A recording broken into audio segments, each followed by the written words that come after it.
Make it stop, please, make it stop. Ada, what is happening to you? My daughter. The hospital lights flickered as Ada vomited money for the third time that morning.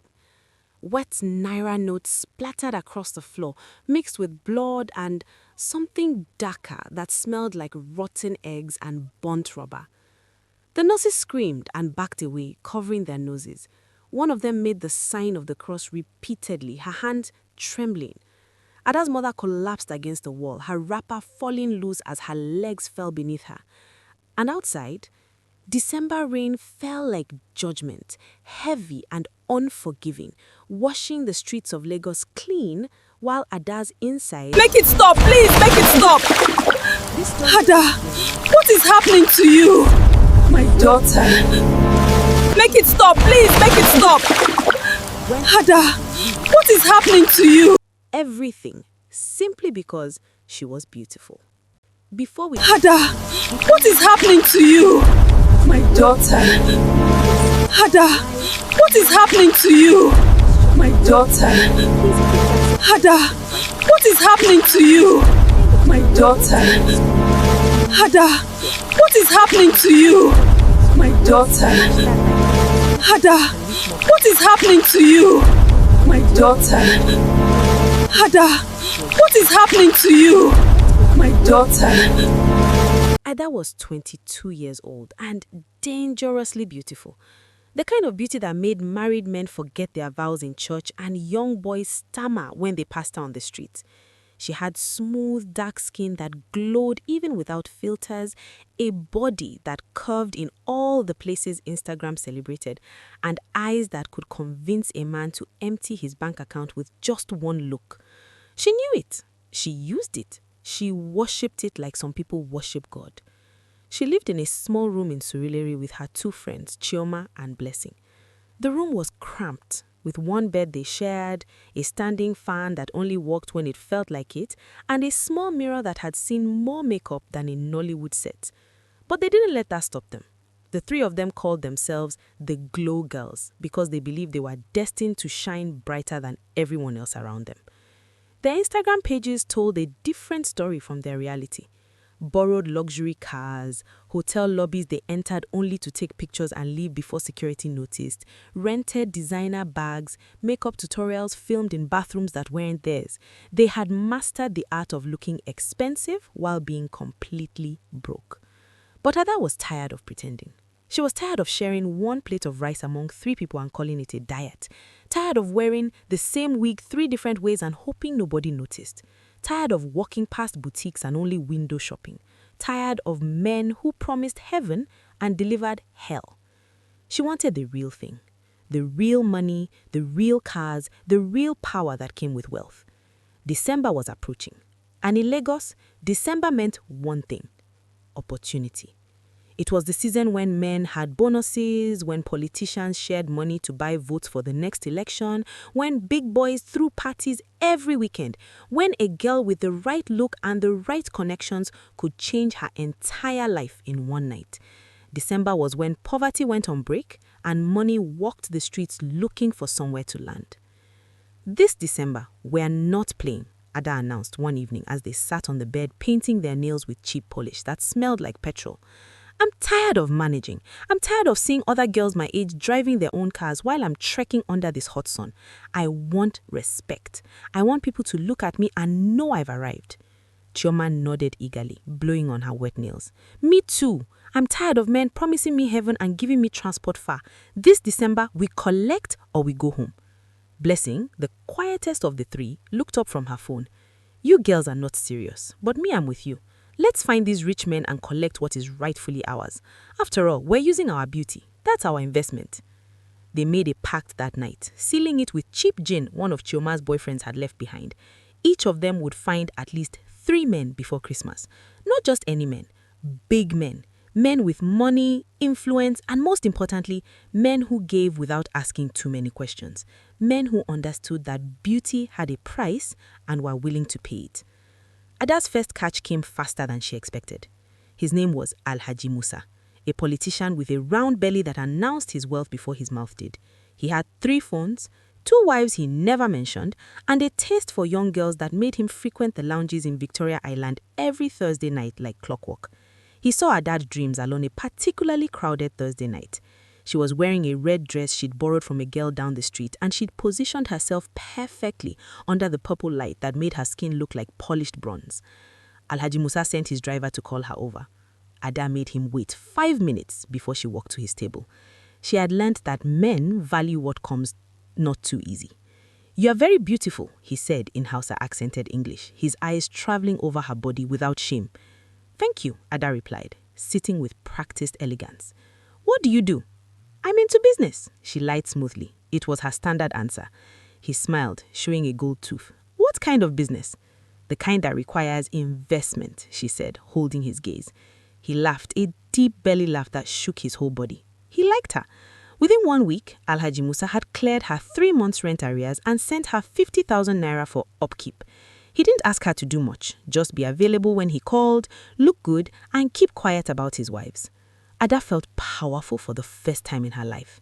This was easy, easier than any job she'd ever tried. Her second man came through one of Chioma's connections. His name was Emeka, a building contractor in his 40s who wore agbada to events and spoke about integrity while cheating on his wife. He was quieter than Alhaji Musa, more calculating.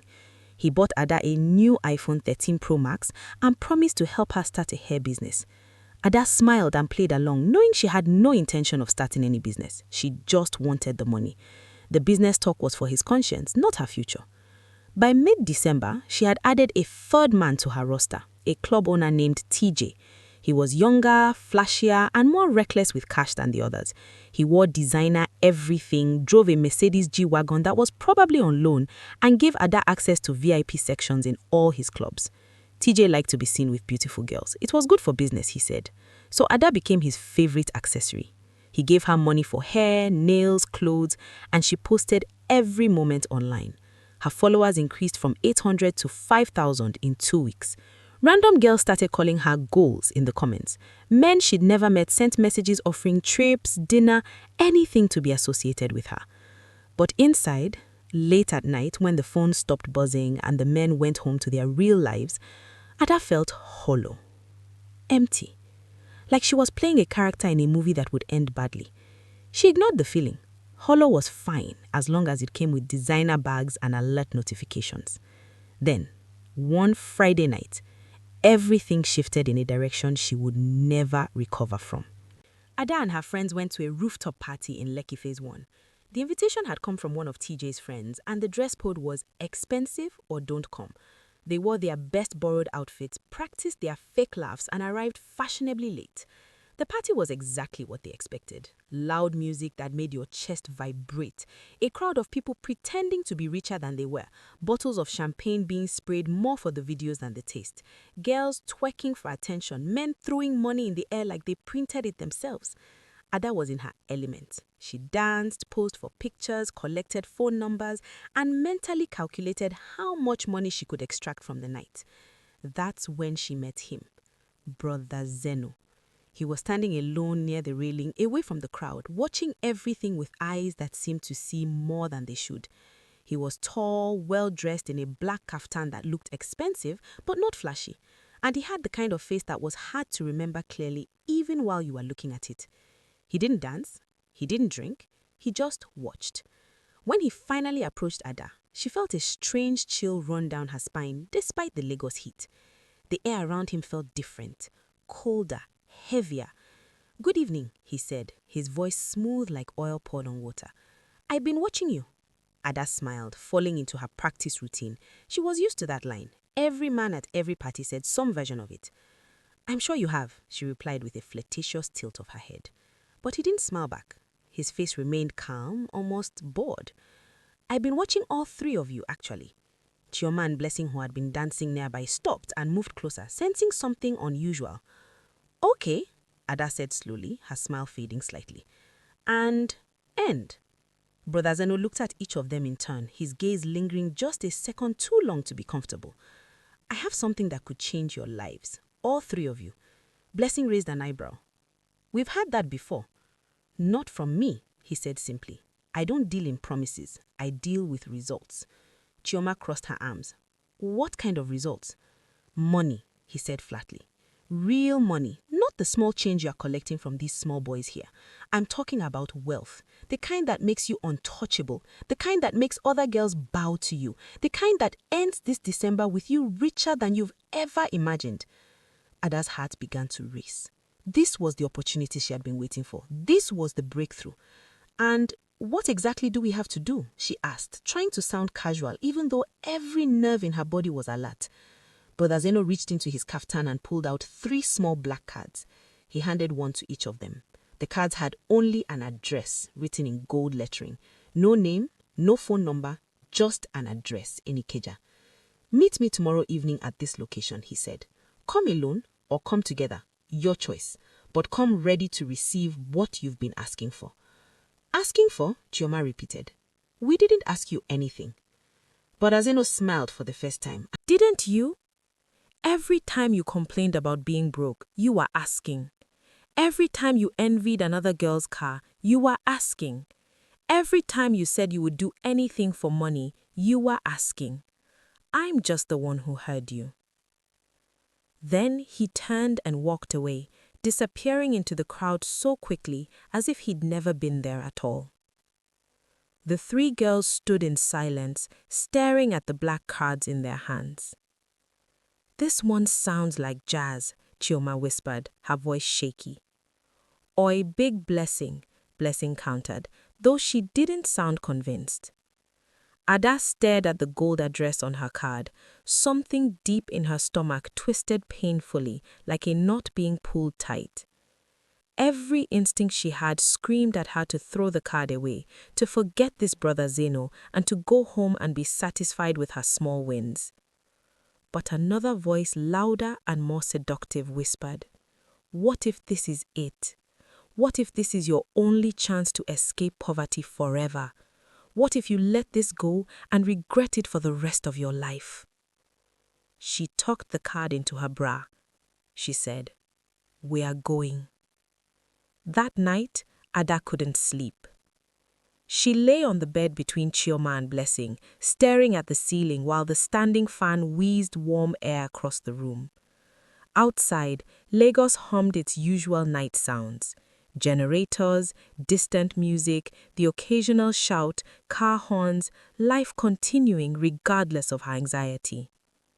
Around 3 a.m., she finally dozed off. And that's when the dream came. She was standing in a massive dark room with walls that seemed to breathe, expanding and contracting like lungs. The floor beneath her feet was wet, sticky. She looked down and saw it was covered in money, naira notes floating in dark water. She heard her name being called. Ada, Ada, Ada. The voice came from everywhere and nowhere. It sounded like her mother, then her father, then her own voice echoing back at her. She tried to walk, but her feet wouldn't move. That's when she felt it, something rising in her throat. She opened her mouth, and money started pouring out.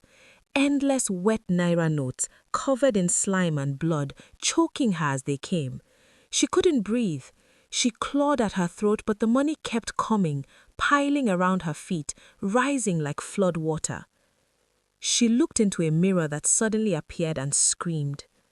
Her reflection was fading, turning transparent like smoke. Ada woke up gasping, her chest heaving, sweat soaking through her nightgown. Chioma stared beside her. You okay? Ada whispered. Bad dream. About what? Ada hesitated. She wanted to tell her about the money, the voice, the feeling of drowning, but something stopped her. Nothing, just stress. Chioma turned back over and went to sleep. Ada lay awake until dawn, the dream replaying in her mind like a warning she was determined to ignore. The next evening arrived too quickly. They spent hours getting ready, treating it like they were meeting royalty. Ada wore her best dress, the blue one that hugged her body perfectly. Chioma wore red, Blessing wore black. They did their makeup carefully, sprayed their most expensive perfume, the small bottle they saved for special occasions, and practiced their confident walks. "We look good," Blessing said, checking the mirror one last time. "We look expensive," Chioma corrected. Ada said nothing. Her stomach was churning again. They took a taxi to the address in Ikeja. The driver dropped them on a quiet street near an industrial area. The buildings here were old, some abandoned. There were no street lights, no people walking around, just silence and shadows. "This doesn't look right," Chioma said nervously, clutching her small handbag. "But money doesn't always live in nice places," Ada replied, though her own heart was pounding. They found the building, a 3-story structure with peeling paint and dark windows. Brother Zeno was standing outside under a single flickering bulb, looking exactly as he had the night before. "You came," he said, and that unsettling smile appeared again. "Good, very good." He turned and walked inside without waiting for their response. The girls looked at each other. This was the moment. They could turn back, get in another taxi, go home to their small room and their small lives. Or they could follow him. Ada went first. The inside of the building was worse than the outside. The hallway was dark except for candles placed on the floor every few feet, casting strange shadows on the walls. The air smelled like burnt hair and something sour that made Ada's eyes water. Brother Zeno led them to a room on the 2nd floor. Inside was almost empty, just a small wooden table covered in red cloth, 3 calabash, and what looked like a mirror covered with black fabric. "Sit," he said, gesturing to the floor.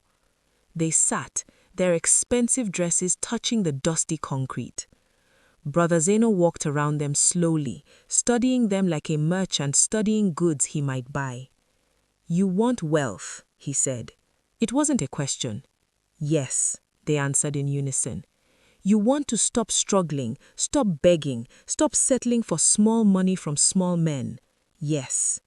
"You want power, respect, the kind of life you see other girls living." "Yes." He stopped in front of the table. "Then you must be willing to make an exchange." Ada's throat tightened. Exchange what? Brother Zeno picked up the first calabash and poured something dark and thick into 3 small wooden cups. It looked like palm oil but smelled nothing like it. It smelled like earth and metal and something Ada couldn't identify. "Everything has a price," he said calmly. "These men you've been collecting money from, they give small because you offer small. But if you want unlimited wealth, wealth that flows like river water, wealth that never dries up, you must give something bigger." "Like what?" Blessing asked, his voice barely a whisper. Brother Zeno didn't answer directly. Instead, he pushed the 3 cups towards them. "Drink this," he said. "All of it. Don't stop, don't spit, don't question. Just drink." Chioma picked up her cup and sniffed it, her face twisted in disgust. "What is this?" "Your future," Brother Zeno said simply. Ada stared at the cup in front of her. Every cell in her body screamed at her to run, to get up, grab her friends and leave this place, to go back to struggling, to her small room, to her small life. But the thought of going back was unbearable. The thought of watching other girls drive cars while she trekked, the thought of wearing the same clothes over and over, the thought of being invisible, powerless, poor. She picked up the cup. Chioma wait, but Ada had already brought it to her lips. The liquid was thick, warm, and tasted like rotten meat mixed with bitter herbs. It burned her throat as it went down. She gagged but forced herself to swallow every drop. Chioma watched her, then picked up her own cup and drank. Blessing followed. Brother Zeno's smile widened until it seemed to take up his entire face. "Good. Very good. Now the door is open. Now the money will flow. But remember this, What you receive will demand repayment. Everything does. Sleep well tonight. Tomorrow you will see the first fruits. He walked to the door and opened it, a clear dismissal. The girls stood shakily and left, none of them speaking until they were back in the taxi. "What did we just do?" Blessing finally asked, her voice trembling. "We secured our future," Ada said soundly, but even she didn't believe it.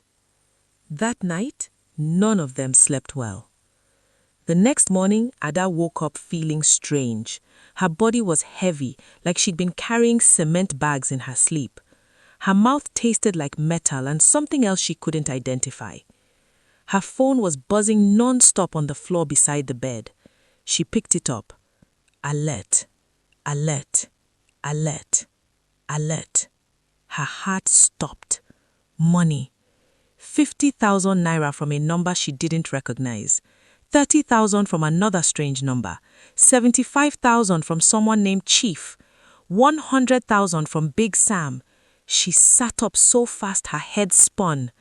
"Chioma, Blessing, wake up!" They woke up screaming when they checked their own phones. Money was pouring into their accounts from everywhere. Men they'd met once, men they'd never met, anonymous transfers, bank alerts pinging every few minutes.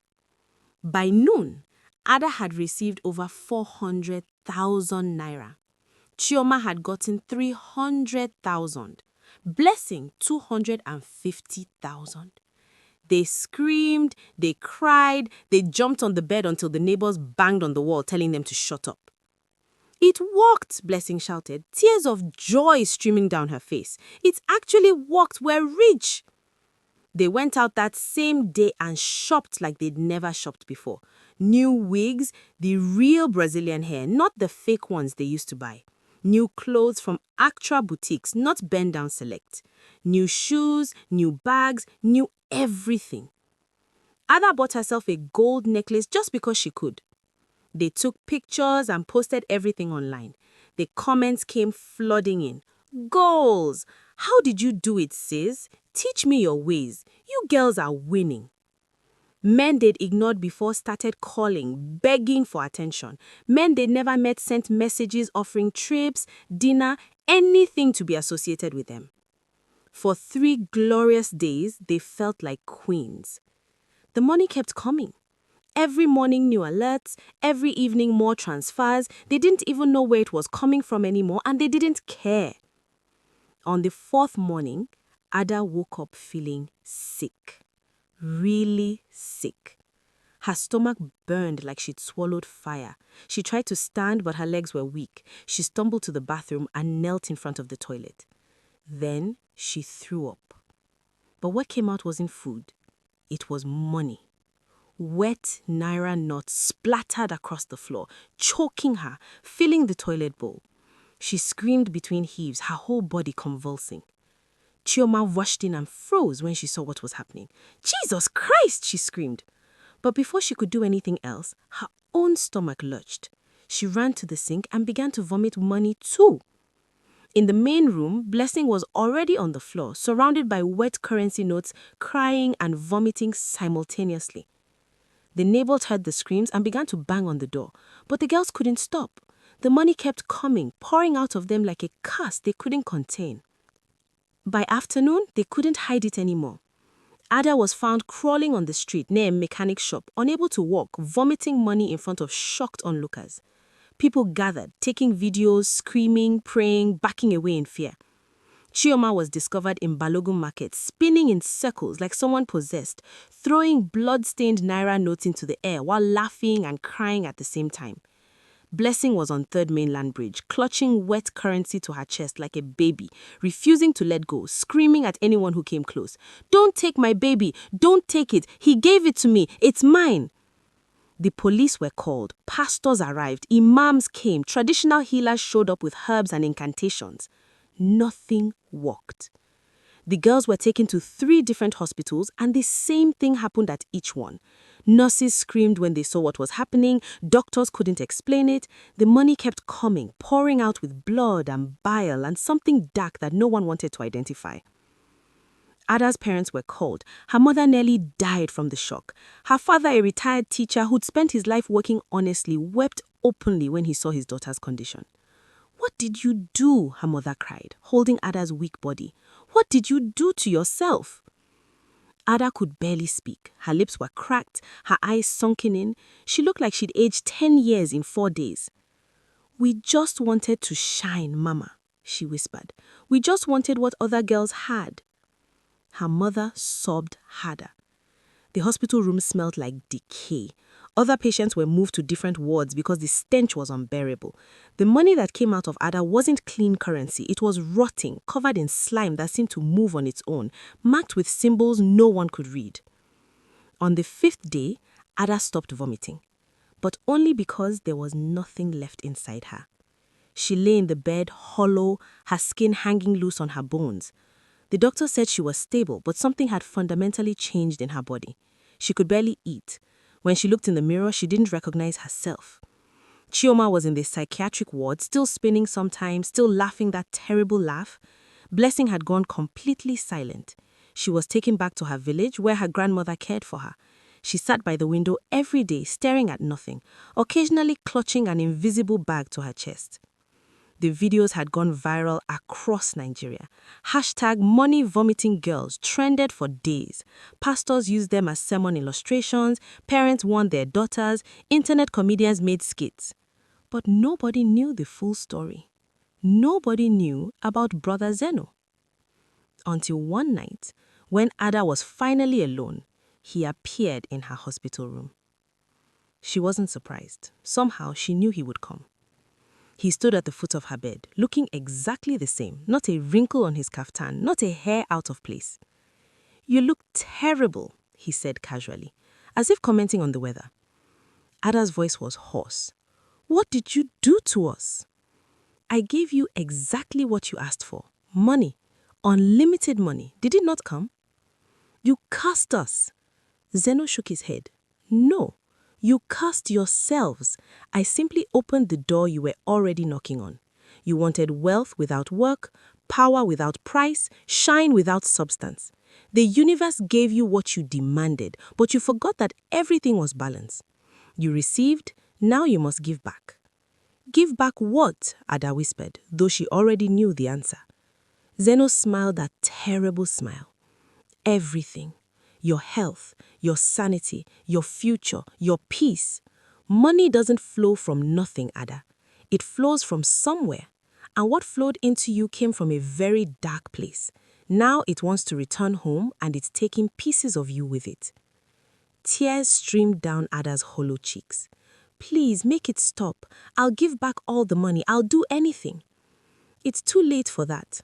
You drank of the cup. You opened the door. Some doors don't close just because you regret walking through them." He turned to leave, then paused at the door. "And one more thing," he said without looking back. "I never forced you to drink. You did that yourself. Remember that when you're looking for someone to blame." Then he was gone. Ada lay in the darkness, listening to machines beep, smelling her own decay, and finally understanding the true cost of the shine she had chased. 3 months later, Ada was released from the hospital. She had survived, but barely. Her body was permanently damaged. She couldn't eat most foods. She had chronic pain. Her hair had fallen out in patches. Her skin looked gray no matter how much sun she got. Ada never touched makeup again, never wore heels, never posted on Instagram. The girl who wanted to shine had learned that some lights burn too bright and leave only ashes behind. 1 year later, on a quiet December evening, Ada sat on her parents' veranda watching young girls walk past in their tight dresses and designer bags, laughing about the parties they'd attend that night. She wanted to stop them, to warn them, to tell them her story, but she knew they wouldn't listen. Just like she hadn't listened. December still came every year, still promised wealth and transformation, still whispered to young girls that they could have it all if they just knew the right shortcuts.